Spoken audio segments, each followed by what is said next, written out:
ఓం నమో వెంకటేశాయ. ధర్మదర్పాదివారక క్రోధపారుష్యవారక గోవింద గోవింద.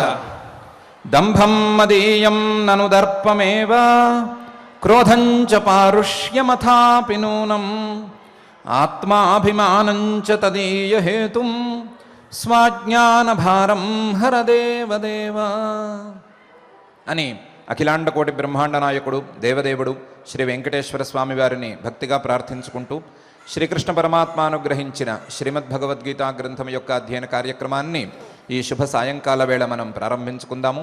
ప్రారంభములో ఆచార్యుల వారితో కలిసి ప్రార్థనా శ్లోకాలను చదువుకుని సంకల్పవాక్యాలను చదువుకుని ఈ కార్యక్రమానికి సత్సంకల్పం చేసుకుందాం. ఓం నమో వెంకటేశాయ. శ్రీ గురు ప్రార్థన. గురుర్బ్రహ్మా గురుర్విష్ణు గురుర్దేవో మహేశ్వరః గురుః సాక్షాత్ పరం బ్రహ్మ తస్మై శ్రీ గురవే నమః. శ్రీనివాస ప్రార్థనా. సునాసాపుటం సుందరభ్రూలలాటం కిరీటోచితా కుంచిత స్నిగ్ధకేశం స్ఫురత్పుండరీకాభిరామాయతాక్షం సముత్ఫుల్లరత్నప్రసూనావతంసం.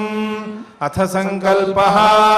శ్రీమత్ ఆదివరాహ క్షేత్రే విరాజమానస్య అఖిలాండకోటి బ్రహ్మాండ నాయకస్య శ్రీ పద్మావతి జానేః భగవతః శ్రీ వెంకటేశ్వర స్వామినః దివ్య సన్నిధౌ భగవతః శ్రీకృష్ణ పరమాత్మనః అనుగ్రహేణ అస్మాకం సర్వేషాం శారీరస్య మానసస్య చ బలస్య సిద్ధ్యర్థం సమస్తానాం అసాధ్య వ్యాధీనాం నివారణార్థం సర్వయజ్ఞ ఫలప్రాప్త్యర్థం సర్వాసాం సంపదాం ప్రాప్త్యర్థం విద్యార్థినాం బుద్ధిశక్తి వృద్ధి ద్వారా పరీక్షాసు ఉత్తీర్ణతా సిద్ధ్యర్థం అధికారిణాం స్వస్వ విధి నిర్వహణ కౌశల సిద్ధ్యర్థం సమస్త పాపక్షయార్థం శ్రీ పరమేశ్వర ప్రీత్యర్థం యథాశక్తి శ్రీమద్భగవద్గీతాయాః షోడశాధ్యాయాంతర్గత శ్లోక పారాయణం కరిష్యామహే. శ్రీ గీతా ప్రార్థనా. సర్వోపనిషదో గావో దోగ్ధా గోపాలనందనః పార్థో వత్సః సుధీర్భోక్తా దుగ్ధం గీతామృతం మహత్. శ్రీకృష్ణ ప్రార్థనా. అచ్యుతం కేశవం సత్యభామాధవం మాధవం శ్రీధరం రాధికారాధితం ఇందిరామందిరం చేతసా సుందరం దేవకీనందనం నందజం సందధే. శ్రీవేదవ్యాస ప్రార్థనా. మతిబలాది నిరీక్ష్య కలౌ నృణాం లఘుతరం కృపయా నిగమాంబుధేః సమకరోదిహ భాగమనేకధా శృతిపతిం గురువ్యాసమహం భజే. శ్రీ గురుభ్యో నమః. మానవులకు వారి అభ్యున్నతికి కారణమైనటువంటి దైవీ సంపదలను ఉపదేశిస్తూ ఆ దైవీ సంపదలను అనుసరించవలసిందిగా ప్రోత్సహిస్తూ వస్తున్నటువంటి పరమాత్మ అభయం సత్వసంశుద్ధి జ్ఞానయోగ వ్యవస్థితి దానం దమశ్చ యజ్ఞశ్చ స్వాధ్యాయ తపః ఆర్జవం అహింస సత్యం అక్రోధ త్యాగ శాంతి అపైశునం దయాభూతేషు అలోలుప్త్వం మార్దవం హ్రీహి అచాపలం అని 20 గుణాలను పరిచయం చేసి ఈ 20 గుణాలకు కూడా మూలభూతమైనటువంటి మూల స్రోతస్సు రూపంలో ఉండేటువంటి 6 గుణాలను పై శ్లోకంలో కూడా పరిచయం చేశాడు. తేజ, క్షమ, ధృతి, శౌచం, అద్రోహ, నాతిమానిత అని.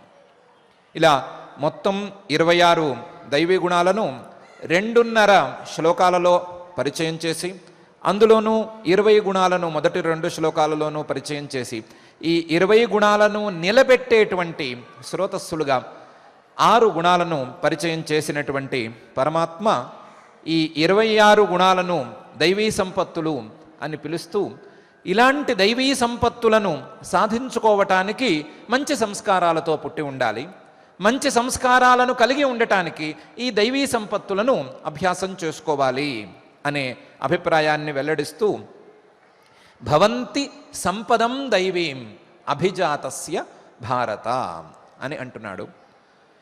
ఇలాంటి సద్గుణాలు దైవీ సంపదలను మనసులో ఉంచుకుని సత్సంస్కారాలను, సాత్వికమైనటువంటి సంస్కారాలను మనసులో పేర్చుకుని జన్మించిన వాడికి సహజంగా అబ్బుతాయ్యా.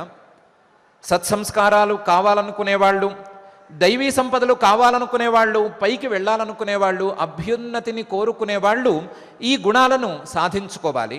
ఈ గుణాలను సాధించుకున్నట్లయితే సాత్వికమైనటువంటి సంస్కారాలు ఏర్పడి మానవులు పైకి ఎగబాకటానికి, పైకి దేవతల సంపదలను కూడా తెచ్చుకోవటానికి కావలసినటువంటి సామగ్రి సమకూరుతుంది అని పరమాత్మ చెప్తున్నాడు. ఆ అభిప్రాయంతో భవంతి సంపదం దైవీం అభిజాతస్య భారత అని అంటున్నాడు. భరత వంశంలో పుట్టినటువంటి, మంచి వంశంలో పుట్టినటువంటి ఓ అర్జునుడా, సాత్వికమైనటువంటి సంస్కారాలను తెచ్చుకుని ఆ సాత్వికమైన సంస్కారాలతో దైవమైనటువంటి గుణాలను అభ్యాసం చేసుకునేవాడికి అలాంటి ఫలితాలే వస్తాయి. అలాంటి ఫలితాలు రావటంతో పాటుగా ఆ సంస్కారాలు పెరుగుతూ పై జన్మలకు కూడా అవి ముందుకు చేరుకుంటూ ఉంటాయి, క్యారీ ఫార్వర్డ్ అవుతూ ఉంటాయి. ఇలా అవటం ద్వారా మానవుడు పైకి ఎగబాకుతూనే ఉంటాడు.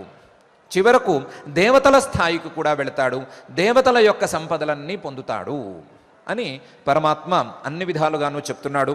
సాత్వికమైనటువంటి సంస్కారాలు, ఆ సంస్కారాలను తెచ్చిపెట్టే ఆ సంస్కారాల బలంతో వచ్చేటువంటి దైవికమైనటువంటి గుణాలు, ఆ గుణాలకు ఫలితంగా వచ్చేటువంటి దైవికమైన ఫలితాలు, వీటన్నిటినీ దృష్టిలో పెట్టుకుని ఈ సద్గుణాలన్నిటినీ అలవాటు చేసుకోమని మనకు గట్టి సలహా ఇస్తున్నాడు, గట్టి సూచన చేస్తున్నాడు. ఆ సూచనతో భవంతి సంపదం దైవీం అభిజాతస్య భారత అని అంటున్నాడు. ఇలా కాకుండా, ఈ దైవీ సంపదలను కాకుండా వీటికి విరుద్ధంగా ఉండేటువంటి సంపదలను కానీ, వీటికి విరుద్ధంగా ఉండేటువంటి గుణాలను కానీ అభ్యాసం చేసుకున్నట్లయితే, వాటిని పెంచుకున్నట్లయితే, ఏదో మూలమాత్రంగా బీజమాత్రంగా ఉండేటువంటి ఆ దుర్గుణాలను పెంచుకుంటూ పోయినట్లయితే వారు ఇబ్బందులు పడక తప్పదు అనే విషయాన్ని పై శ్లోకంలో పరమాత్మ స్పష్టంగానే చెప్తున్నాడు. దంభ, దర్ప, అభిమానశ్చ, క్రోధ, పారుష్యమేవచ, అజ్ఞానంచ అభిజాతస్య పార్థ సంపదమాసురీం అని. పార్థ, ఓ అర్జునుడా, దంభం, దర్పం, అభిమానం, క్రోధం, పారుష్యం, వీటన్నిటికీ కారణమైనటువంటి అజ్ఞానం, ఇవన్నీ ఆసుర సంపదలు. అసురులకు లేదా తమోగుణ ప్రధానంగా ఉండేవారికి, లేదా రజోగుణము తమోగుణము ప్రధానంగా ఉండేవారికి ఇవి సంపదలుగా తోస్తాయి. వారి యొక్క గుణాలు ఇవి వాస్తవానికి దుర్గుణాలు. ఈ దుర్గుణాల యొక్క సంస్కారాలను పెంచుకున్న వారికి, ఈ దుర్గుణాల సంస్కారాలను పెంచుకోవాలి అని అనుకునే వారికి ఈ రకమైనటువంటి గుణాలు కనిపిస్తాయి. ఈ గుణాలకు ఫలితంగా వారు దుష్ఫలితాలను అనుభవించి తీరుతారు. వాటిల్లో మొదటిది దంభం. దంభం అంటే నేనే ధార్మికుడిని, నేనే ధర్మాచరణ చేసేవాడిని, నన్ను మించిన ధర్మాచరణ చేసేవాడు లేడు అని ప్రకటంగా ప్రకటించుకోవటం అనేటువంటి గుణం. దీన్ని శాస్త్రీయ పరిభాషలో ధర్మధ్వజిత్వం అని అంటారు. ధర్మం అనేటువంటి జెండాను పట్టుకుని ఆ జెండా కింద తాను కూడా ప్రసిద్ధికి రావాలి అని కోరుకోవటం అనేటువంటి గుణం, ఇది దంభం. ఇది కాక దీనికి తాత లాంటి మరొక దుర్గుణం దర్పం. నాకు ఉన్నవి చాలా గొప్పవి, నాకు లేనిది మరొకటి లేదు, నేను అందరికంటే అన్ని విషయాలలోనూ గొప్పవాడిని అని అనుకునేటువంటి గర్వం. ఆ గర్వానికి ఫలితంగా పెద్దవారిని కూడా అవమానించేటువంటి తత్వం. ఇలాంటి తత్వాన్ని, ఈ గర్వాన్ని కలిపి దర్పం అని పిలుస్తారు. ఆ దర్పం అనేటువంటి గుణాన్ని దగ్గరకు రానివ్వకూడదు అని పరమాత్మ అభిప్రాయపడుతున్నాడు. దంభాన్ని అసలు రానివ్వకూడదు, దర్పాన్ని అసలే రానివ్వకూడదు. పెద్దలను కూడా అవమానం చేసేటువంటి, నేనే గొప్ప, నన్ను మించిన గొప్పవాడు లేను అనేటువంటి భావనను తీసుకువచ్చేటువంటి దర్పాన్ని మనసులోకి కొద్దిగా కూడా తీసుకురాకూడదు అని పరమాత్మ అభిప్రాయపడుతున్నాడు. ఆ అభిప్రాయంతో రెండవ ఆసుర గుణంగా దర్పాన్ని పరిచయం చేస్తున్నాడు. మూడవది అభిమానం. ఇంతకుముందు పరమాత్మ చెప్పినటువంటి దైవీ సంపదలలో నాతిమానిత అని చెప్పినప్పుడు అతిమానం అని మనం అనుకున్నటువంటి ఆ అతిమానమే ఈ అభిమానం. తన మీద తనకు అతి పూజ్యతాభావం, నేనే అందరికంటే పూజ్యుడిని అనేటువంటి భావన, ఈ భావనను కూడా విడిచిపెట్టుకోవాల్సిందే అని పరమాత్మ సూచిస్తున్నాడు. దాన్ని ఆసుర సంపదలలోకి చేరుస్తున్నాడు. అభిమానశ్చ. ఇంతేకాదు క్రోధ, కోపం, జ్వలించిపోవటం, మండిపడుతూ ఉండిపోవటం. ఆ మండిపడటం అనేది తనకే అపకారం చేసినా, తన వారికి అపకారం చేసినా, తన ఎదురుకుండా ఉన్న వారికి అపకారం చేసినా, ఎవరికి అపకారం చేసినా లెక్క చేయకపోవటం. దాని ఫలితం ఎంత తీవ్రంగా ఉన్నా సరే, తనలోనూ ఎదుటివారిలోనూ ఫలితం స్పష్టంగా కనిపిస్తూ ఉన్నా సరే లెక్క చేయకుండా ఇదేదో గొప్ప అని అనుకున్నట్లుగా దాన్ని నిలబెట్టుకుంటూ ఉండటం అనేటువంటి గుణం, క్రోధం అనేటువంటి గుణం. ఇంతకుముందు పరమాత్మ చెప్పినటువంటి అక్రోధకి వ్యతిరేకంగా పనిచేసేటువంటి గుణం, ఆ గుణం కూడా ఆసుర గుణమే, దాన్ని కూడా దగ్గరికి తెచ్చుకోవద్దు అని అంటున్నాడు. అంటూ క్రోధ అని అంటున్నాడు. ఈ క్రోధ కంటే కూడా భయంకరమైన గుణం మరొకటి ఉంది. అది పారుష్యం. పరుషంగా మాట్లాడటం, పరుషంగా మాట్లాడి ఎదుటివారిని హింసించటం, ఎదుటివారిని మాటలతో హింసించటం, వాళ్ళని హర్ట్ చేయటం, ఇది పారుష్యం అనే దుర్గుణం కిందకు వస్తుంది. ఈ పారుష్యం రెండు రకాలుగా ఉంటుంది. ఒకటి, ప్రత్యక్షంగా ఎదురుపడినప్పుడు మాట్లాడటం అనేది ఒక రకమైనటువంటి పారుష్యం, వాక్పారుష్యం. పరోక్షంగా ఉన్నప్పుడు, వారు లేనప్పుడు వారి గురించి మాట్లాడటం అనేది ఒక రకమైనటువంటి వాక్పారుష్యం. ఇది కాక ప్రత్యక్షంగా క్రూరమైన మాటలతో మాట్లాడటం అనేది ఒక రకమైనటువంటి పారుష్యం. అలా క్రూరమైన మాటలతో కాకుండా మెత్తని మాటలతో, పొడిచేటువంటి మాటలతో మాట్లాడటం అనేది ఇంకొక రకమైనటువంటి వాక్పారుష్యం. అర్థపరంగా చూసుకున్నప్పుడు ఎదుటివాడిని బాధ పెట్టేటువంటి వాక్పారుష్యం ఒకటి, శబ్దపరంగా చూసుకున్నప్పుడు ఎదుటివాడిని బాధ పెట్టేటువంటి వాక్పారుష్యం మరొకటి. ఇలా రెండు రకాల పారుష్యాలు. అలాగే ప్రత్యక్షంగా ఉన్నప్పుడు చేసేటువంటి వాక్పారుష్యం, ప్రదర్శించేటువంటి వాక్పారుష్యం ఒకటి, పరోక్షంలో ఉన్నప్పుడు ప్రదర్శించే వాక్పారుష్యం ఒకటి. ఈ రెండు రకాల వాక్పారుష్యాలు, అన్ని రకాల పారుష్యాలే. అన్ని రకాల పరుష వాక్కులు, ఎదుటివారిని ఇబ్బంది పెట్టేటువంటి ప్రతి పదము, ప్రతి వాక్యము, ప్రతి అక్షరము కూడా పూర్తిగా వాక్పారుష్యం కిందకే వస్తుంది, పారుష్యం కిందకే వస్తుంది. ఈ పారుష్యం కూడా ఒక అసుర సంపదే, ఆసుర సంపదే తప్ప అది సద్గుణమైతే కానే కాదు. కాబట్టి దాన్ని కూడా విడిచిపెట్టుకోవలసింది అని పరమాత్మ చెప్తున్నాడు.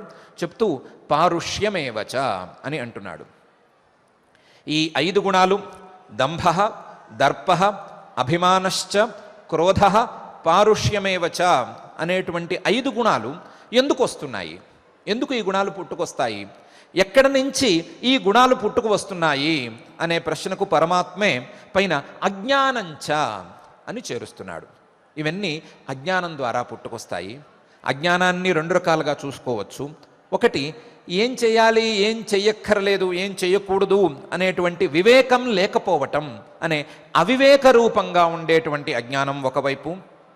ఇవన్నీ కాకుండా మనం చాలాసార్లు అనుకుంటూ వస్తున్నటువంటి త్రిగుణాత్మకమైనటువంటి మాయ, ఆ మాయారూపమైనటువంటి అజ్ఞానం మరొక వైపు.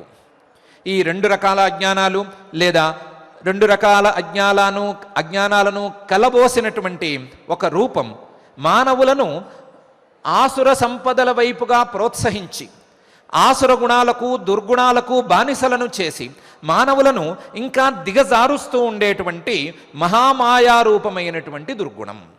ఇది క్రోధాన్ని తీసుకొచ్చి పెడుతుంది, దంభాన్ని, దర్పాన్ని, అహంకారాన్ని, అతిమానాన్ని, ఇంకేముంది పారుష్యం మాత్రమే కాకుండా ఇంకా చాలా చాలా దుర్గుణాలను తీసుకొచ్చి పెడుతుంది. లోభాన్ని తెచ్చిపెడుతుంది, అనవసరమైనటువంటి కోరికలను తెచ్చిపెడుతుంది, ఎన్నో అనర్థాలకు ఇది దారితీస్తోంది.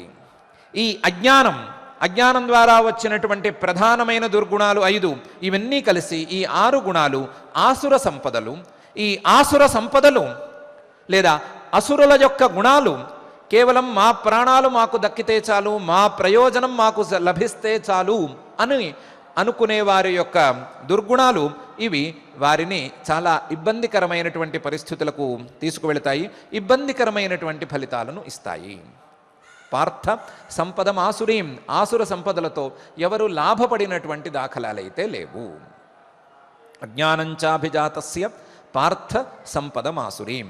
ఈ సంపదలు లేదా ఈ దుర్గుణాలు దుస్సంస్కారాలుగా మారి ఆ కుసంస్కారాల ద్వారా మానవుడు మరింత వేగంగా ఈ దుర్గుణాలను పెంచుకుంటూ ఈ దుర్గుణాల ద్వారా వలసినటువంటి ప్రయోజనాలను కూడా మళ్ళీ పొందుతూనే ఉంటాడు, నిరంతరం కష్టాల పాలు అవుతూ ఉంటాడు అని పరమాత్మ అభిప్రాయపడుతున్నాడు. ఆ అభిప్రాయంతో మానవులు ఈ రకమైనటువంటి దుర్గుణాలను దగ్గరకు చేర్చుకోరాదు అనేటువంటి విషయాన్ని స్పష్టంగా చెప్పడం కోసం వీటిని మొదలు మనకు ప్రకటించి చూపిస్తున్నాడు. సద్గుణాలను చాలా ఎక్కువగానే ప్రదర్శించాడు, దుర్గుణాలను ప్రాథమికంగా కొంచెం తక్కువగా చేసి చూపించాడు. 26 సద్గుణాలను చూపించాడు, దుర్గుణాలను మాత్రం 6 మాత్రమే ప్రస్తుతానికి చూపించాడు. పైపైన కొద్దిగా చెప్పబోతున్నాడు. అన్నిటికంటే ముఖ్యమైన అజ్ఞానం అనేటువంటి దుర్గుణాన్ని పోగొట్టుకోమని, ఈ అజ్ఞానం ద్వారా వచ్చినటువంటి ఇతర దుర్గుణాలను కూడా పోగొట్టుకోమని మనకు సలహా ఇస్తున్నాడు. ఈ దుర్గుణాల ద్వారా ఎవరెవరు ఏ విధంగా ఇబ్బంది పడ్డారు అని మనం ప్రత్యేకించి చెప్పుకోనక్కర్లేదేమో. గర్వంతో ఇబ్బంది పడ్డవారెవరు, లేదా దర్పంతో ఇబ్బంది పడ్డవారెవరు, కోపంతో ఇబ్బంది పడుతున్నది ఎవరెవరు అనే విషయం మనకే కాస్తో కూస్తో తెలుస్తూనే ఉంటుంది. కానీ కొన్ని ఉపాఖ్యానాలను, కొంతమంది ఇబ్బంది పడ్డవారి లిస్టును మనం గనక చూసుకోగలిగితే, దంభంతో ఇబ్బంది పడ్డవాడు దంభోద్భవుడు అనేటువంటి ఒక మహానుభావుడు. దంభోద్భవుడు పేరులోనే దంభం అనేది ఉండనే ఉంది. ఈయన మంచి రాజు, వాస్తవానికి మంచి రాజుగారు, మంచి ప్రతాపం ఉండేటువంటి రాజు. ఈయన ప్రతాపంతో చాలా దేశాలను గెలిచాడు, రాజ్యాన్ని బాగానే పాలిస్తూ ఉండేవాడు. కానీ ప్రతిరోజు అందరినీ పిలిచి నాకంటే వీరుడు ఎవడైనా ఉన్నాడా అని అడుగుతూ ఉండేవాట. ప్రతిరోజు ఇదే ప్రశ్న, నాకంటే వీరుడు ఎవడైనా ఉన్నాడా, నాకంటే గొప్ప రాజ్యం చేసేవాడు ఉన్నాడా, నాకంటే అడ్మినిస్ట్రేటర్ ఉన్నాడా అని అడుగుతూ ఉండేవాడు. ప్రతిరోజు ఇదే ప్రశ్న. వచ్చిన వాళ్ళు ఏమండి బాగుంది, బాగానే చేస్తున్నారండి అని మొదట్లో చెప్పి చూశారు. ఎవరైనా ఉన్నారా అని అనటంతో ఒకరోజు ఎవరికో ఒక ఆయన కొంచెం కోపం వచ్చింది. వచ్చి మీకంటే 2 ఉన్నారండి, బదరికాశ్రమంలో ఉన్నారు, వారు మీకంటే గొప్ప అనేశాడు. బదరికాశ్రమంలో 2 ఉన్నారు, ఏం చేస్తుంటారు వాళ్ళు, అసలే పర్వత ప్రదేశం, అక్కడేం చేస్తున్నారు అంటే, వాళ్ళిద్దరూ ఋషులుటండి, మీకంటే ప్రభావం మాత్రం ఎక్కువగా ఉందని వినవస్తోందండి అని చెప్పారు. ఈయనకి కోపం తాళలేదు, పరిగెత్తుకుంటూ అక్కడికి వెళ్ళిపోయాడు, బదరికాశ్రమానికి వెళ్ళాడు. ఎవరు వారిద్దరు? నరనారాయణులు. వారిద్దరూ అక్కడ తపస్సు చేస్తూ ఉన్నారు. తపస్సు చేస్తూ ఉంటే వారి దగ్గరికి వెళ్ళి, మీరు నాకంటే ప్రతాపవంతులట కదా, నాకంటే ప్రభావం ఉన్నవారట కదా, నాతో యుద్ధం చేసి మీ ప్రతాపం నిరూపించుకోండి అన్నాడు. అంటే వాళ్ళిద్దరిలో నరమహర్షి గారు అన్నారు, ఇది ప్రతాపాలు ప్రదర్శించుకునే చోటు కాదు, ఇక్కడ అలాంటి యుద్ధాలు అవి సాగవు, ఇది ప్రశాంతంగా తపస్సు చేసుకునే ప్రాంతం, అందువలన తపస్సు చేసుకునే వారికి అడ్డం పడకుండా నువ్వు ఇక్కడి నుంచి వెళ్ళిపో అని చెప్పారు. ఈ దంభోద్భవుడు వినలేదు. వినక ఏదో సైన్యాన్ని కూడా తీసుకుని యుద్ధానికి సన్నద్ధమైపోయాడు. నారాయణుడు కదలలేదు, కానీ నరమహర్షి గారికి కొంచెం కోపం వచ్చింది. కోపం వచ్చి చేతిలో ఇన్ని గడ్డి పరకలు తీసుకుని విసిరేశాడు. ఈ వచ్చిన గడ్డి పరకలు ఈ రాజుగారికి, రాజుగారితో వచ్చినటువంటి సైన్యానికి అందరికీ కూడా చెవుల్లోనూ ముక్కుల్లోనూ గుచ్చుకుని తీవ్రమైనటువంటి బాధను ఏర్పరిచినాయి. తీవ్రమైన బాధ, భరించలేని బాధపడటం మొదలైంది. ఆ బాధతో పాపం తట్టుకోలేక నరమహర్షి గారి కాళ్ళ మీద పడ్డాడు ఈ దంభోద్భవుడు. అయ్యా క్షమించండి, పొరపాటు చేశాము అని.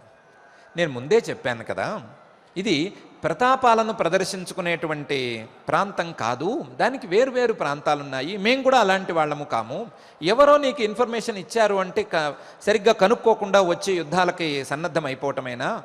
నా గడ్డి పరకలనే తట్టుకోలేని వాడివి, నా గడ్డి పరకలను గుచ్చుకుంటేనే బాధపడుతూ ఉండేవాడివి, నేను బాణాలేస్తే ఏమైపోతావు నువ్వు? నేను జాలి తలిచి నీ మీద బాణాలు వేయలేదు, అందువలన నీ ప్రతాపం ఇవన్నీ ఇక్కడ సున్నా, నా ముందు ఏమీ లేదు. నువ్వు నీకుండేటువంటి సామర్థ్యంతో మంచి చేస్తూ నలుగురికి ఉపకారం చేస్తూ నీ రాజ్యంలో ఉండు, రాజ్యంలో ఉండి రాజ్యాన్ని జాగ్రత్తగా పాలించు, నీ జీవితాన్ని కూడా సవ్యంగా ముందుకు తీసుకువెళ్ళు, అంతే తప్ప అనవసరమైన పనులు చేయవద్దు అని ఉపదేశం చేసి పంపించేశాడు. దంభం మాత్రమే కాబట్టి, కేవల దంభమే కాబట్టి, నేను గొప్ప అని ప్రకటించుకోవాలి అనే కోరిక ఉంది కాబట్టి ఈ శిక్షతో ఈ దంభోద్భవుడికి సరిపోయింది. కానీ దర్పాన్ని పొందినటువంటి వాడికి ఈ శిక్షతో కూడా సరిపోలేదు. ధనుషాక్షుడు అని ఒక మహర్షి గారు ఉండేవారు.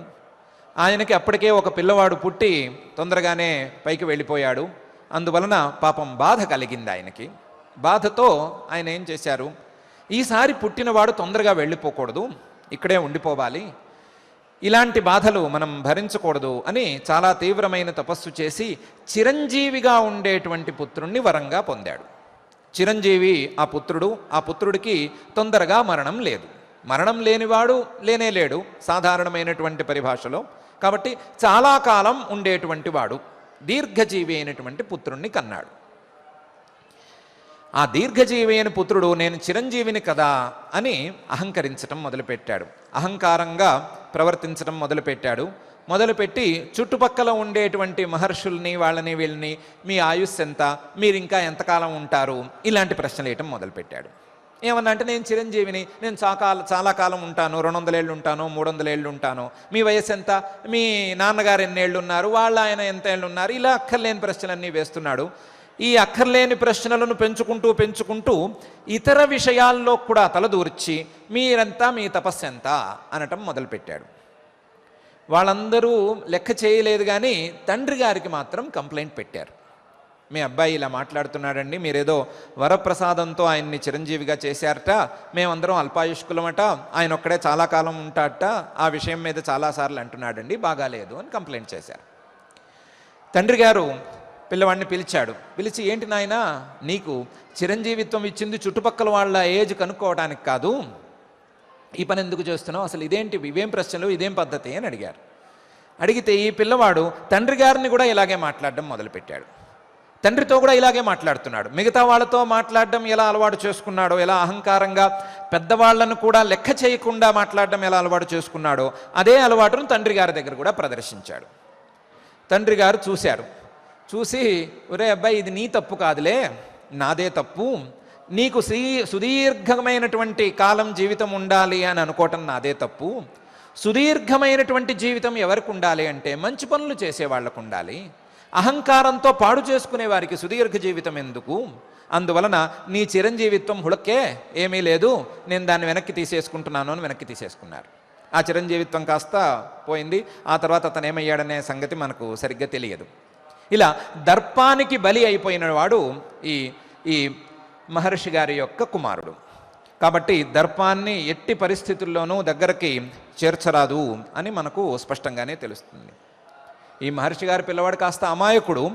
కేవలం దర్పంతో తనను మాత్రమే పాడు చేసుకున్నాడు. తనతో పాటుగా తన తోటి వారందరినీ కూడా పాడు చేసుకున్నటువంటి మహానుభావులు చాలామంది ఉన్నారు. అతిమానంతో అలా పాడు చేసుకున్నవారు కొంతమంది ఉన్నారు. దేవతలకు రాక్షసులకు యుద్ధం జరిగింది. ఆ యుద్ధంలో దేవతలు గెలుస్తూ ఉండగా రాక్షసులు ఆలోచించారు, మనం ఎలాగైనా సరే యుద్ధం గెలవాలి, వీళ్ళేమో బలం పుంజుకుంటున్నారు క్షణక్షణానికి, మనం కూడా బలం తెచ్చుకోవాలి అని. ఏం చేయాలి, బలం కావాలంటే ఏం చేయాలి అంటే, దేవతలు యజ్ఞాలు చేసి బలాలను తెచ్చుకుంటున్నారు, మనం కూడా యజ్ఞం చేసుకుందాం, ఓ యజ్ఞం చేసి మనం కూడా బలం తెచ్చుకుందాం, బలం తెచ్చుకుంటే వాళ్ళు ఓడిపోతారు అని నిర్ణయించుకున్నారు. సరే, యజ్ఞం మొదలైంది. యజ్ఞం మొదలైతే ఈ యజ్ఞంలో ప్రధానమైన ఆహుతి ఎవరికి ఇవ్వాలి అనే ప్రశ్న వచ్చింది. ప్రధానమైన యజ్ఞభాగం ఎవరికి ఇవ్వాలి? యజ్ఞభాగం ఎవరికి ఇవ్వాలి అంటే దేవతలందరిలోకి శ్రేష్ఠులకు ఇవ్వాలి అని ఒక వాదన వచ్చింది. దేవతలందరిలోకి శ్రేష్ఠులు ఎవరు అంటే వాక్యాలన్నీ తీశారు. శ్రీమన్మహావిష్ణువు శ్రేష్ఠుడు అని వచ్చింది. శ్రీమన్మహావిష్ణువుకి ఇవ్వాలి అని కొంతమంది అన్నారు. కాదు, ఇంద్ర ఖలువై జ్యేష్ఠ అని ఒక చోట ఉంది, కాబట్టి జ్యేష్ఠుడు ఇంద్రుడు కాబట్టి ఇంద్రుడికి ఇద్దాము అని ఇంకొకళ్ళు అన్నారు. ఇలా రకరకాల వాదాలను తీసుకొచ్చారు. ఈ లోపల ఇంకొక వాదన వచ్చింది. మనం యుద్ధం చేస్తున్నది దేవతలను ఓడించటానికి. దేవతలను ఓడించటానికి చేసే యుద్ధంలో, ఆ బలం కోసం చేసే యజ్ఞంలో ఆహుతులు వాళ్ళకి ఎందుకు ఇవ్వటము? వాళ్ళు మనకంటే ఏ విషయంలో గొప్ప? వాళ్ళు మనకంటే గొప్ప కాదు, మనమే గొప్ప. ఏదో తాత్కాలికమైన బలంతో వాళ్ళు గెలుస్తూ వస్తున్నారు. కాబట్టి దేవతలలో ఎవరూ గొప్ప కాదు, ఎవరూ గొప్ప కాదు, మనమే గొప్ప. సరే, మనలో ఎవరు గొప్ప అంటే ఎవరికి వాళ్ళు ఏమన్నారంటే మేమే గొప్ప, నేనే గొప్ప, నేనే గొప్ప అని అందరూ అన్నారు. మరి అయితే ఈ యజ్ఞభాగం ఎవరికి ఇవ్వాలి అంటే నాకే ఇవ్వాలి అని అందరూ అన్నారు.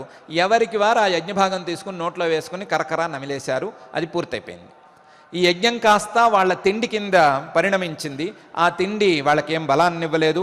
బలాన్ని ఇవ్వకపోగా అనవసరమైనటువంటి కాలయాపన చేసింది. అనవసరమైన కాలయాపనతో వాళ్ళు చాలా నష్టపోయారు. తర్వాత దేవతలతో యుద్ధంతో పూర్తిగా ఓడిపోయారు అని శతపథ బ్రాహ్మణంలో ఉండేటువంటి ఒక చిన్న ఉపాఖ్యానం మనకు చెప్తోంది. అతిమానం ద్వారా వచ్చేటువంటి నేనే పూజ్యుడిని, నాకంటే పూజ్యుడు ఇంకోడు లేడు అనేటువంటి భావనతో వచ్చేటువంటి నష్టం సామాన్యమైన నష్టంగా ఉండదు. నేనే పూజ్యుడిని అనే భావన గనక పెరిగినట్లయితే, ఇతరులెవరూ పూజ్యులు లేరు అనేటువంటి భావన పెరిగినట్లయితే, ఆ వ్యక్తి దేవతల్లో కావచ్చు, రాక్షసుల్లో కావచ్చు, మానవుల్లో కావచ్చు, ఏ వ్యక్తి అయినా సరే కొంచెం దిగజారవలసిందే అనే విషయాన్ని ఈ ఉపాఖ్యానం తెలియచేస్తోంది. ఈ దర్పము, దంభము, అభిమానము కాకుండా క్రోధాన్ని మనసులో ఉంచుకుంటే ఏ రకంగా తనకు తన వాళ్లకు నష్టం కలుగుతుంది అని చెప్పటానికి మనకు ప్రత్యక్ష నిదర్శనంగా మహాభారతంలోని భగదత్తుడు అనేటువంటి మహానుభావుడు ఉండనే ఉన్నాడు. ఆయన నరకాసురుడి కొడుకు. నరకాసురుడి కొడుకు కాబట్టి తన తండ్రిని సంహరించినటువంటి శ్రీకృష్ణుడి మీద అతనికి కాస్త కోపం ఉంది. కోపాన్ని పాపం పెంచుకుంటూనే ఉన్నాడు. ఎలాగైనా అవకాశం వస్తే శ్రీకృష్ణుని జయించాలి అనే ఉద్దేశంలో ఉండనే ఉన్నాడు. ఉంటూ ఉండగానే అర్జునుడు ధర్మరాజు గారి రాజసూయ యాగం కోసం ఈయన మీద దండెత్తాడు. ఆయనది ప్రాగ్జ్యోతిషపురం అని ఊరు, ఇప్పటి కాలంలో అసోంలో ఉంది అంటారు. ఆ నగరం మీదకు దండెత్తాడు. ఆ దండెత్తినప్పుడు ఇతను వచ్చాడు. కాస్త ప్రభావవంతంగా యుద్ధమైతే కొంతకాలం చేశాడు. కానీ అర్జునుడి ముందు నిలవలేకపోయాడు. నిలవలేక ఏం చేశాడు, నువ్వు ఇంద్రుడి పుత్రుడివి, నేనేమో ఇంద్రుడికి స్నేహితుణ్ణి, మన ఇద్దరికీ మధ్య వారధిలా ఇంద్రుడున్నాడు, మనం ఎందుకు యుద్ధం చేసుకోవటం, నీకు కావాల్సిందేదో నేను ఇచ్చేస్తాను, నీకు కావాల్సిన ధనం నేను ఇచ్చేస్తాను అని ఒప్పందానికి వచ్చాడు. ఒప్పందానికి వచ్చాడు, మన ఇద్దరం స్నేహానికి వద్దాము అని అన్నాడు. కానీ అర్జునుడి మీద కూడా కోపాన్నే పెంచుకున్నాడు, కోపాన్నే ఉంచుకున్నాడు. ఇటు కృష్ణుడి మీద, ఇటు అర్జునుడి మీద, ఇద్దరి మీద కోపాన్ని పెంచుకుంటూ ఉన్నాడు. ఈ లోపల మహాభారత యుద్ధం వచ్చింది. మహాభారత యుద్ధంలో ఒక అక్షౌహిణీ సేనను తీసుకుని శ్రీకృష్ణార్జునులకు వ్యతిరేకంగా పనిచేయటం కోసం వారి మీద ఉండే కోపంతో అనవసరంగా దుర్యోధనుడి పక్షాన చేరాడు. 13వ రోజో ఒకరోజు అర్జునుడికి ఎదురు నిలిచాడు. నిలిస్తే ఒకే ఒక అర్ధచంద్రాకార బాణంతో ఏనుగు మీద ఉండే ఈ భగదత్తుణ్ణి అర్జునుడు సంహరించేశాడు. ఒక్క బాణంతో పోయేవాడు, ఒక్క బాణానికి కూడా నిలవలేనివాడు, అస్త్రాన్ని కానీ శస్త్రాన్ని కానీ ప్రయోగించవలసిన అవసరమే రానంతటివాడు శ్రీకృష్ణార్జునులతో కోపం పెట్టుకోవటం ఏంటి? ఆ కోపానికి ప్రతిగా అతను చేరటం ఏంటి? అదే శిశుపాలుడి కొడుకు చేద్యుడు కృష్ణుడి పక్షాన చేరాడు కదా, పాండవుల పక్షాన చేరాడు కదా, తాను ఎందుకు చేరి ఉండకూడదు అంటే మనసులో ఉంచుకున్నటువంటి కోపం, మనసులో ఉండేటువంటి మంట, ఆ మంటని తీర్చుకోవాలి, చల్లార్చుకోవాలి అనే అభిప్రాయంతో తాను కాకుండా తనతో పాటు ఒక అక్షౌహిణీ సేనను కూడా తీసుకొచ్చి ఆ మంటల్లోనే ఆహుతి చేసేశాడు. తాను ఆహుతయ్యాడు, ఆ అక్షౌహిణీ సేన కూడా ఎటు కాకుండా పోయింది. ఇది కోపం ఉన్నవాడి యొక్క స్వపరఘాతకత్వం. తనను నాశనం చేసుకుంటాడు, ఇతరులను తనకు చెందిన వారిని అందరినీ కూడా నష్టానికి గురి చేస్తాడు అని ఈ భగదత్తుడి ఉదంతం మనకు తెలియచేస్తోంది. దీని తర్వాత పారుష్యం గురించి చెప్పుకోవాలి, కానీ పారుష్యానికంటే ముందు అజ్ఞానం ఒకసారి చెప్పేసుకుని పారుష్యం గురించి చెప్పుకుందాం. వీటన్నిటికీ కారణం అజ్ఞానం. అజ్ఞానం అనేది ప్రాథమిక దశలో యుక్తాయుక్త వివేకం లేకపోవటం లేదా కార్యాకార్య విచక్షణ లేకపోవటం అనే రకంగా ఉంటుంది అనుకున్నాం కదా. దానికి ఉదాహరణగా ధర్మవ్యాధుడి పూర్వజన్మను తీసుకోవచ్చు. ధర్మవ్యాధుడు పూర్వజన్మలో చాలా చక్కగా శాస్త్రాలను అన్నిటినీ విద్యలను అభ్యాసం చేసినటువంటి ఒక మహానుభావుడు. ఈయన ఒక రాజ్యంలో ఒక రాజుగారితో స్నేహం చేయటం మొదలుపెట్టాడు. ఆ రాజుగారితో స్నేహం బాగా పెరగగా ఇతనికి కూడా రాజుగారితో పాటు ధనుర్విద్య నేర్చుకోవాలి అని కోరిక మొదలైంది. ఆ రాజుగారి దగ్గరే ధనుర్విద్య నేర్చుకోవటం మొదలుపెట్టాడు. ఆయనతో స్నేహం కొద్దీ ఆయనతో పాటు వేటకు కూడా వెళ్ళటం మొదలుపెట్టాడు. వచ్చిరాని ధనుర్విద్య, కొత్తగా నేర్చుకుంటున్న ధనుర్విద్య. రాజుగారు అయితే చక్కగా నేర్చుకున్నవాడు, ఆయన ప్రొఫెషనల్ కాబట్టి వేటగా ముందుకు వెళుతున్నాడు. ఈయన బాణాలు అటు ఇటు వేస్తున్నాడు. వెయ్యాలనుకున్న వైపు కాక అన్ని వైపులకి వేస్తున్నాడు. లక్ష్యం ఒకటైతే అటువైపు గుచ్చుకోవాలి, లక్ష్యం కాక అంటే ఎటైనా వెళ్ళినా పర్వాలేదు. ఆ పరిస్థితిలో బాణాలు బయటకు వెళుతున్నాయి. వెళ్ళటంలో ఒక పొద ఉంటే ఆ పొదలోకి ఈయన వేసిన బాణం గుచ్చుకుంది. పొదలోకి వెళ్ళింది కదా అనుకున్నారు, కానీ లోపల నుంచి ఒక ఆర్తనాదం వినిపించింది. ఏంటా అని పొదలన్నీ తెరిచి చూస్తే ఓ మహర్షి గారు పాపం ఆ పొదల వెనకాల జాగ్రత్తగా తపస్సు చేసుకుంటున్నాడు. ఇది ఆయనకు వెళ్ళి తగిలింది. తగిలితే ఎవరేశారు అని అడిగాడు ఆయన అంత బాధలోను. ఎవరేశారంటే నేనే వేశానండి అని ముందుకొచ్చాడు ఈయన. నువ్వేమిటి పుస్తకం పట్టుకుని హాయిగా చదువుకోవలసిన వాడివి, ఈ బాణం ఏమిటి, ఈ బాణం తీసుకుని వేటకు రావటం ఏంటి, నీకేం పని, నువ్వెందుకు వచ్చావు అని అడిగాడు. అయ్యా తెలియక జరిగిపోయిందండి, తెలియక ఈ పని చేశాను, అజ్ఞానంతో చేశాను, నన్ను క్షమించండి అన్నాడు. అవేం చెల్లవు, అజ్ఞానంతో చేశాను అని చెప్పకూడదు, నీలాంటి వాడు అసలు మాట్లాడకూడదు, నువ్వు దీనికి ఫలితాన్ని అనుభవించవలసిందే. ఏ విల్లంబులు పట్టుకుని నువ్వు ఈరోజు ఈ పని చేశావో వచ్చే జన్మలో ఇదే విల్లంబులు పట్టుకుని ఇదే అడవిలో బోయవాడుగా నువ్వు కాలక్షేపం చేయాల్సిందే, వ్యాధుడు అయిపోవలసిందే అని శాపం పెట్టాడు. ఈయన కాస్త కాళ్ళ వేళ్ళ పడి, అయ్యా నన్ను క్షమించండి, తెలియక చేశాను, మిమ్మల్ని మీ ఆశ్రమానికి తీసుకువెళ్తాను, ఈ గాయం తీయించేస్తాము, జాగ్రత్తగా వైద్యం చేయిస్తాము అని ఏదో మెత్తటి మాటలు చెప్పి ఆయన్ని ఎత్తుకెళ్ళి ఆ బాణం నిదానంగా నొప్పి పుట్టకుండా తీసి ఆయనకి ఏదో మందులు మాకులు పూసి ఆయన్ని కాస్త ప్రసన్నం చేసుకున్న తరువాత ఆయన చిన్న పరిహారం చెప్పారు. ఒకవేళ నువ్వు వచ్చే జన్మలో వ్యాధుడిపైనా పర్వాలేదు, ఈ జన్మలో చదువుకున్నటువంటి విద్యలన్నీ నీకు గుర్తుంటాయి, ధర్మాధర్మ వివేకం వచ్చే జన్మలో కూడా ఉంటుంది. ఈ వ్యాధుడు అవ్వటం తప్ప మిగతా లోపాలేమీ నీలో ఉండవు. నువ్వు జాగ్రత్తగా తల్లిదండ్రులను సేవించుకుని కుటుంబాన్ని చక్కగా పోషించుకుని అడిగిన వారికి ధర్మాలు చెప్తూ ధర్మవ్యాధుడుగా పేరు పొందుతావు. అంతవరకు అయితే నేను పరిహారం చూపించగలను, చేసిన తప్పుకి ఇంతకు తక్కువ శిక్ష అయితే ఉండదు అని చెప్పాడు.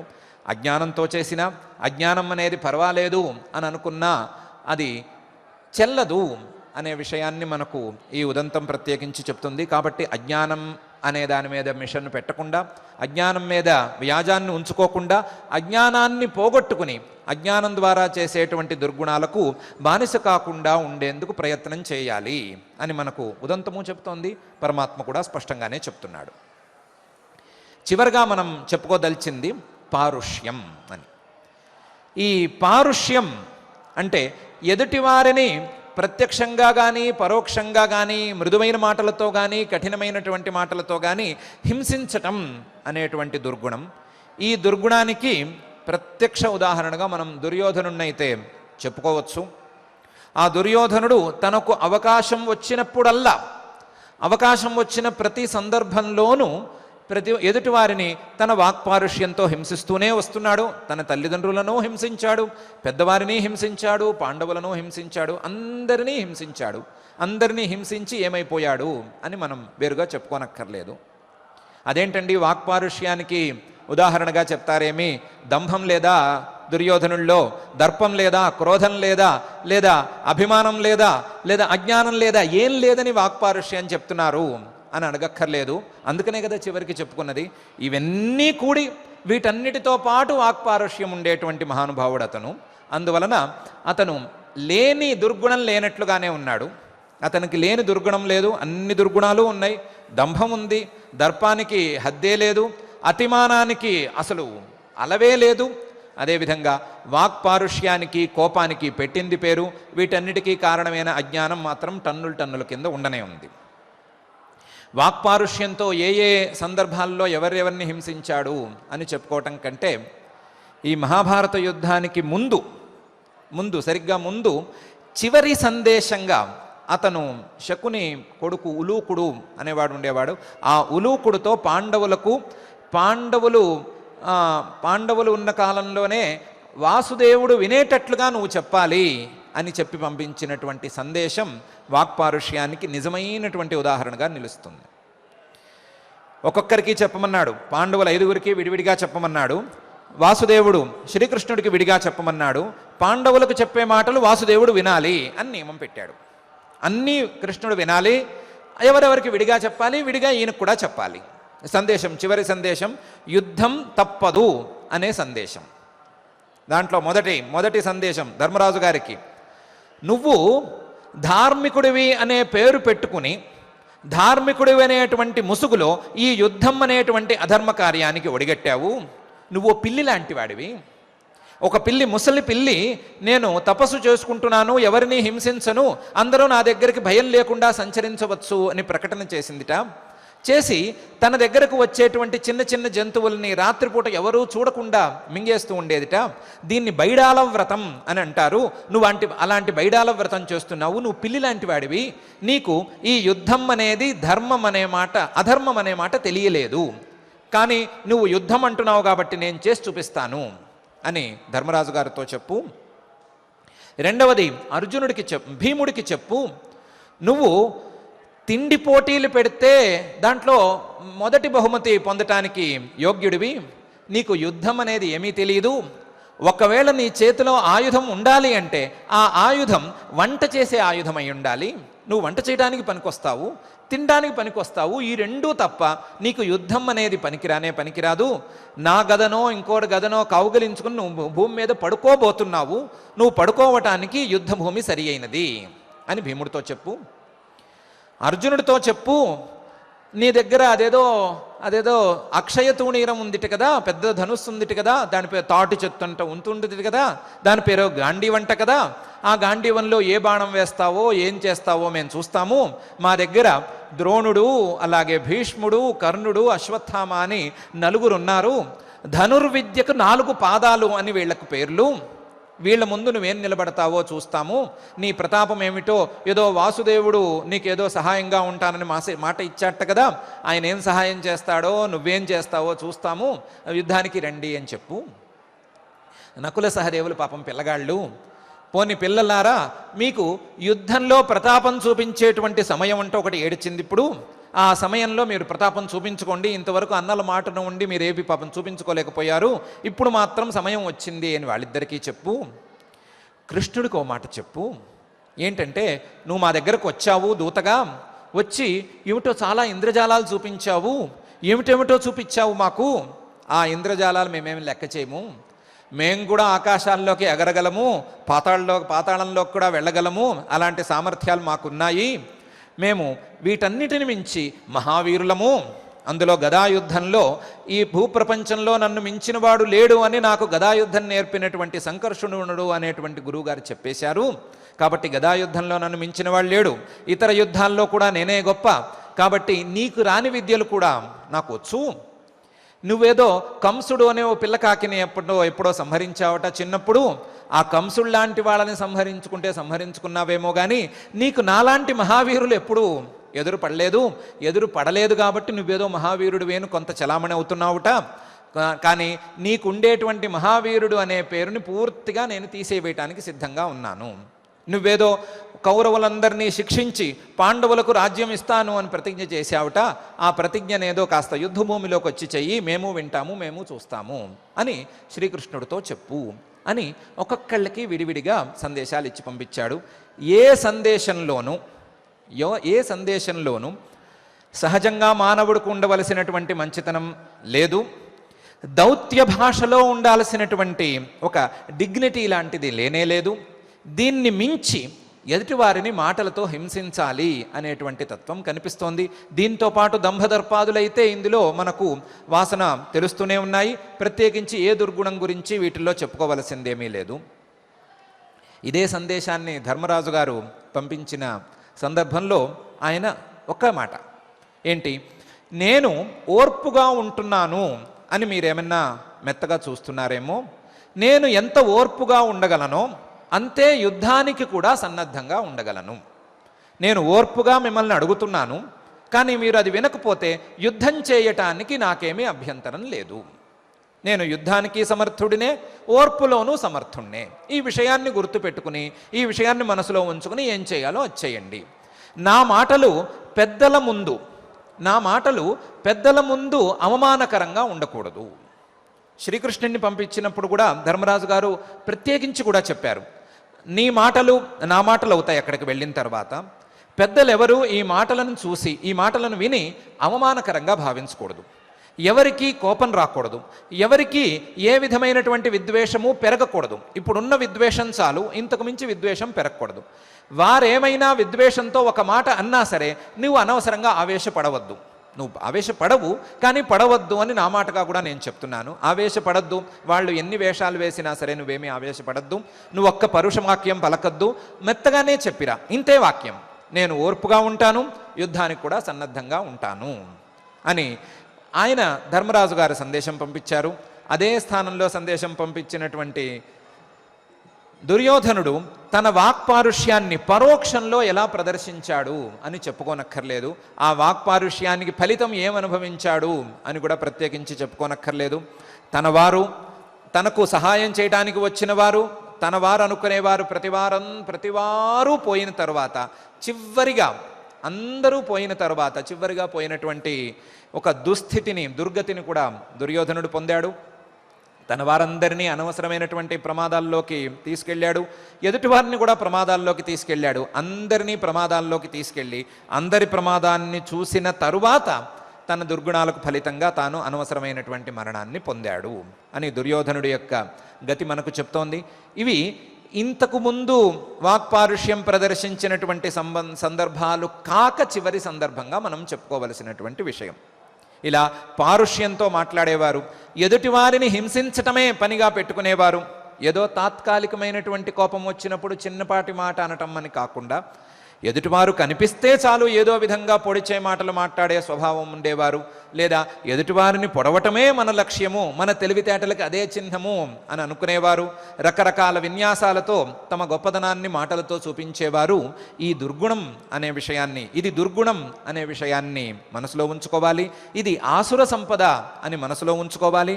దీన్ని తొలగించుకోవాలి, కానీ పెరిగేటట్లు చేసుకోకూడదు అని ఉదంతాలు మనకు నేర్పుతున్నాయి. పరమాత్మ కూడా ఈ విషయాన్ని స్పష్టంగానే చెప్తున్నాడు. స్పష్టంగా చెబుతూ దంభ దర్ప అభిమానశ్చ క్రోధ పారుష్యమేవ చ అజ్ఞానంచాభిజాతస్య పార్థ సంపదమాసురీం అని అంటున్నాడు. మనం ఎట్టి పరిస్థితులలోనూ పరమాత్మ చెప్పినటువంటి దైవీ సంపదలు మాత్రమే మనకు కావాలి. మనలో ఏ మూలైనా కొంచెం ఎక్కువగానో తక్కువగానో ఇలాంటి దుర్గుణాలు ఉండే మాట అయితే ఆ దుర్గుణాలన్నిటినీ మనం పూర్తిగా తొలగించేసేసుకోవాలి. సద్గుణాలన్నిటినీ మనం పట్టుకోవాలి, దుర్గుణాల పని పట్టాలి అనేటువంటి ఒక సంకల్పాన్ని పూనుదాం. ఆ సంకల్పాన్ని నెరవేర్చుకోవటం కోసం ఆ అఖిలాండకోటి బ్రహ్మాండ నాయకుడు దేవదేవుడు శ్రీ వెంకటేశ్వర స్వామి వారి 2 పాదాలను గట్టిగా పట్టుకుని ఆయననే మనలో ఉండేటువంటి దైవీ సంపదలను పెంచమని, ఆసురీ సంపదలని తొలగించమని గట్టిగా ప్రార్థిద్దాం. ఆ ప్రార్థనతో ఈరోజు పారాయణ కార్యక్రమాన్ని ప్రారంభించుకుందాం. अथ अथ श्रीमद्भगवद्गीतासु श्रीमद्भगवद्गीतासु उपनिषत्सु उपनिषत्सु ब्रह्मविद्यायां ब्रह्मविद्यायां योगशास्त्रे योगशास्त्रे कृष्णार्जुन संवादे श्रीकृष्णार्जुन संवादे देवासुर संपद्विभाग योगो नाम षोडशोऽध्यायः। दैवासुर संपद्विभागयोगो नाम षोडशोऽध्यायः। श्रीभगवानुवाच श्रीभगवानुवाच अभयं सत्त्वसंशुद्धिः अभयं सत्त्वसंशुद्धिः ज्ञानयोगव्यवस्थितिः ज्ञानयोगव्यवस्थितिः दानं दमश्च यज्ञश्च दानं दमश्च यज्ञश्च स्वाध्यायस्तप आर्जवम् स्वाध्यायस्तप आर्जवम् अहिंसा सत्यमक्रोधः अहिंसा सत्यमक्रोधः त्यागः शान्तिरपैशुनम् त्यागः शान्तिरपैशुनम् दया भूतेष्वलोलुप्त्वम् दयाभूतेष्वलोलुप्त्वम् मार्दवम् ह्रीरचापलम् मार्दवम् ह्रीरचापलम् तेजः क्षमा धृतिः शौचम् तेजः क्षमा धृतिः शौचम् अद्रोहो नातिमानिता अद्रोहो नातिमानिता भवन्ति सम्पदं दैवीम् भवन्ति सम्पदम् दैवीम् अभिजातस्य भारत अभिजातस्य भारत दम्भो दर्पोऽभिमानश्च दम्भो दर्पोऽभिमानश्च क्रोधः पारुष्यमेव च क्रोधः पारुष्यमेव च अज्ञानं चाभिजातस्य अज्ञानं चाभिजातस्य पार्थसम्पदमासुरीम् पार्थसम्पदमासुरीम् दैवी सम्पद्विमोक्षाय दैवी सम्पद्विमोक्षाय निबन्धायासुरीमता निबन्धायासुरीमता मा शुचः सम्पदं दैवीम् माशु च सम्पदम् दैवीम् अभिजातोऽसि पाण्डव अभिजातोऽसि पाण्डव द्वौ भूतसर्गौ लोकेऽस्मिन् द्वौ भूतसर्गौ लोकेऽस्मिन् दैव आसुर एव च दैव आसुर एव च दैवो विस्तरशः प्रोक्तः दैवो विस्तरशः प्रोक्तः आसुरं पार्थ मे शृणु आसुरम् पार्थ मे शृणु प्रवृत्तिं च निवृत्तिं च प्रवृत्तिम् च निवृत्तिम् च जना न विदुरासुराः जना न विदुरासुराः न शौचं नापि चाचारः न शौचन्नापि चाचारः न सत्यं तेषु विद्यते न सत्यम् तेषु विद्यते असत्यमप्रतिष्ठन्ते असत्यमप्रतिष्ठन्ते जगदाहुरनीश्वरम् जगदाहुरनीश्वरम् अपरस्परसम्भूतम् अपरस्परसम्भूतम् किमन्यत् कामहैतुकम् किमन्यत् कामहैतुकम् एतान् दृष्टिमवष्टभ्य एतान् दृष्टिमवष्टभ्य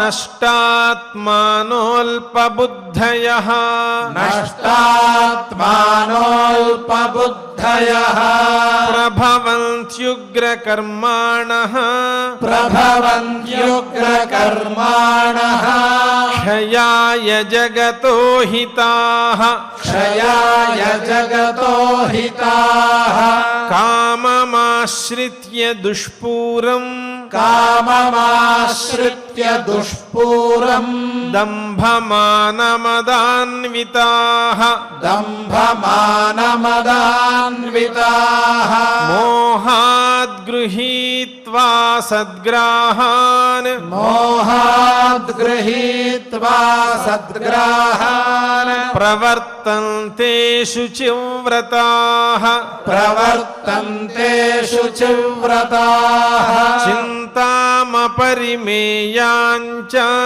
चिन्तामपरिमेयाञ्च प्रलयान्तामुपाश्रिताः प्रलयान्तामुपाश्रिताः कामोपभोगपरमाः कामोपभोगपरमाः एतावदिति निश्चिताः एतावदिति निश्चिताः आशापाशशतैर्बद्धाः आशापाशशतैर्बद्धाः कामक्रोधपरायणाः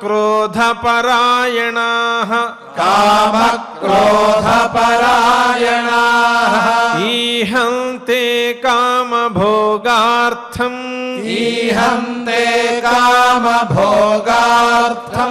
अन्यायेनार्थसञ्चयान् अन्यायेनार्थसञ्चयान् इदमद्य मया लब्धम् इदमद्य मया लब्धम् इमं प्राप्स्ये मनोरथम् इमं प्राप्स्ये मनोरथम् इदमस्तीदमपि मे इदमस्तीदमपि मे भविष्यति पुनर्धनम् भविष्यति पुनर्धनम् असौ मया हतः शत्रुः असौ मया हतः शत्रुः हनिष्ये चापरानपि हनिष्ये चापरानपि ईश्वरोऽहमहं भोगी ईश्वरोऽहमहं भोगी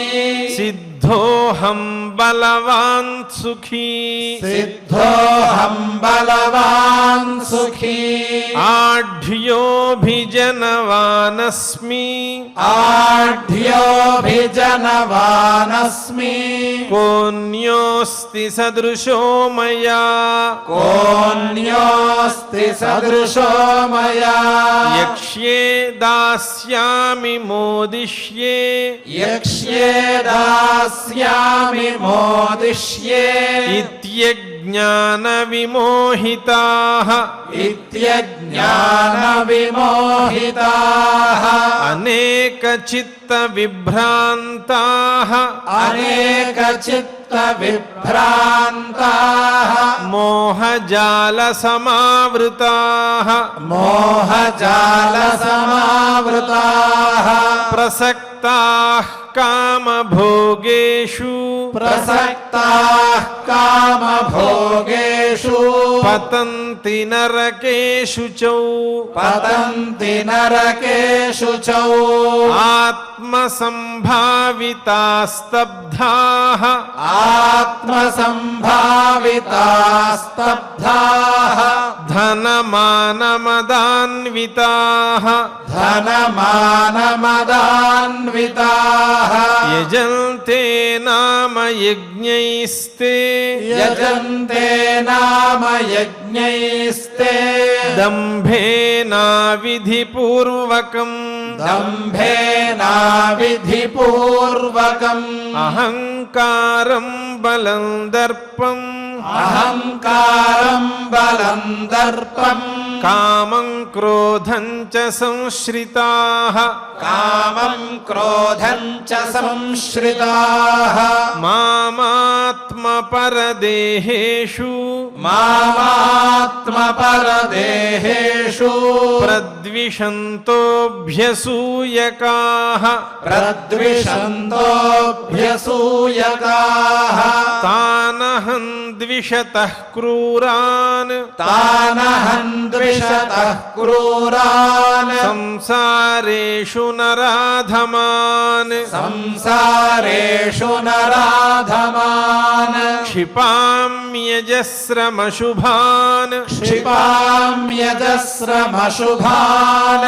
ఆసురీష్వేవ యోనిషు ఆసురీష్వేవ యోనిషు ఆసురీం యోనిమాపన్నాః ఆసురీం యోనిమాపన్నాః మూఢా జన్మని జన్మని మూఢా జన్మని జన్మని మామప్రాప్యైవ కౌంతేయ మామప్రాప్యైవ కౌంతేయ తతో యాంత్యధమాం గతిం తతో యాంత్యధమాం గతిం త్రివిధం నరకస్యేదం త్రివిధం నరకస్యేదం ద్వారం నాశనమాత్మనః ద్వారం నాశనమాత్మనః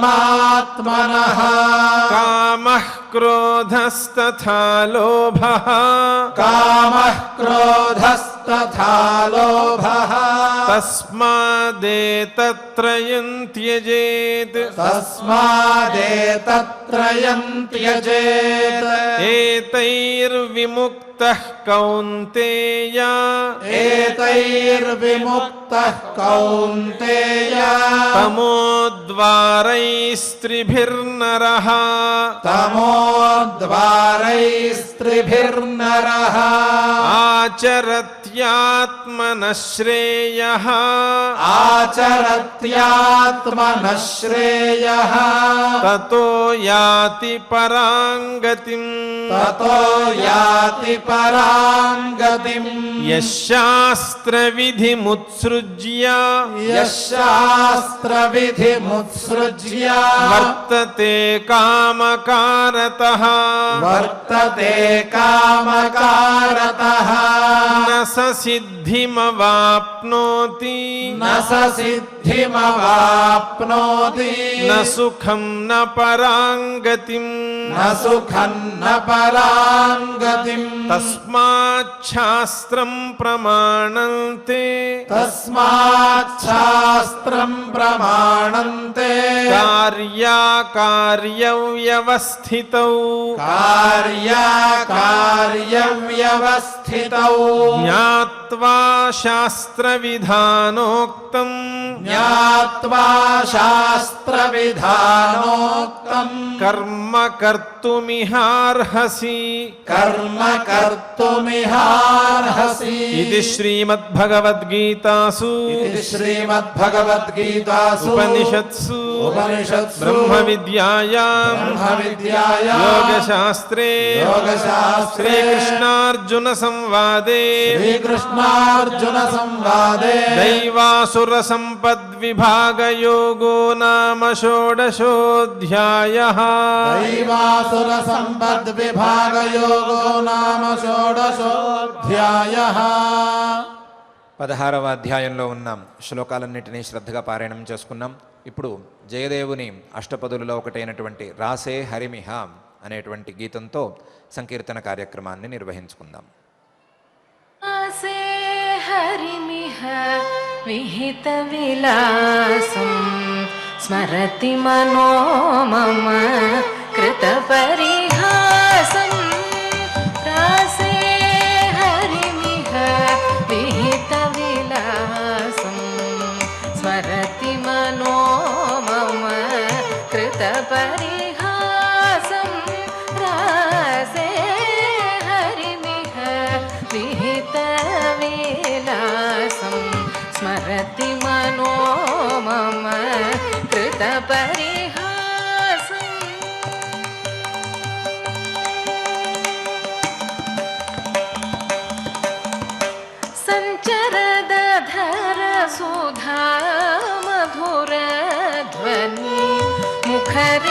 मुखरितमोहन वंशं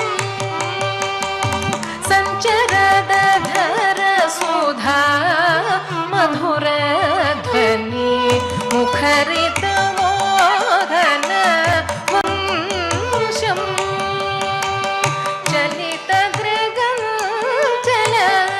चञ्चलमौळि कपोलविलोलवदंसं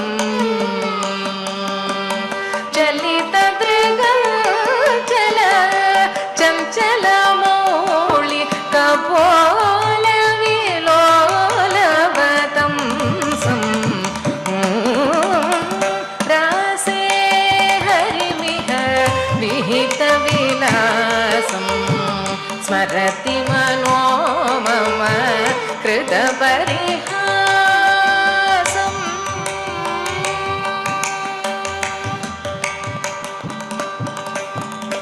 चन्द्रकचारुमयूरशिखण्डक मण्डल वलयितकेशम्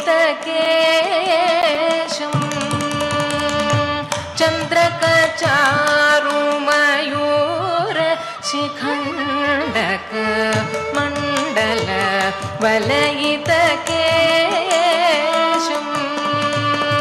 प्रचुर पुरन्दरधनुरनुरञ्जित मेदुरमुदिर सुवेशम् प्रचुर पुरन्दरधनुरनुरञ्जित मेदुरमुदिर सुवेशम् रासे हरिमिह विहितविलासं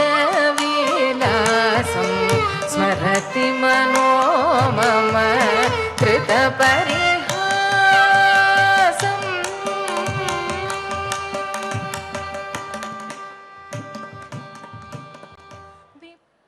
సంకీర్తన కార్యక్రమం పూర్తయిన తర్వాత ఆచార్యుల వారితో కలిసి మంగళ శ్లోకాలను చదువుకుందాం. ఈ కార్యక్రమాన్ని మంగళాంతంగా పూర్తి చేసుకుందాం. यत्र योगेश्वरः कृष्णो यत्र पार्थो धनुर्धरः तत्र श्रीर्विजयो भूतिर्ध्रुवा नीतिर्मतिर्मम अथ क्षमा प्रार्थना यदक्षरपदभ्रष्टं मात्राहीनं च यद्भवेत् तत्सर्वं क्षम्यतां देव नारायण नमोऽस्तु ते। अथ भगवत्समर्पणं कायेन वाचा मनसेन्द्रियैर्वा बुद्ध्यात्मना वा प्रकृते स्वभावात् करोमि यद्यत् सकलं परस्मै नारायणायेति समर्पयामि। अथ लोकक्षेम प्रार्थना सर्वे भवन्तु सुखिनः सर्वे सन्तु निरामयाः सर्वे भद्राणि पश्यन्तु मा कश्चित् दुःखभाग् भवेत्। अथ मङ्गलम् श्रियः कान्ताय कल्याणनिधये निधयेऽर्थिनाम् श्रीवेङ्कटनिवासाय श्रीनिवासाय मङ्गलम्।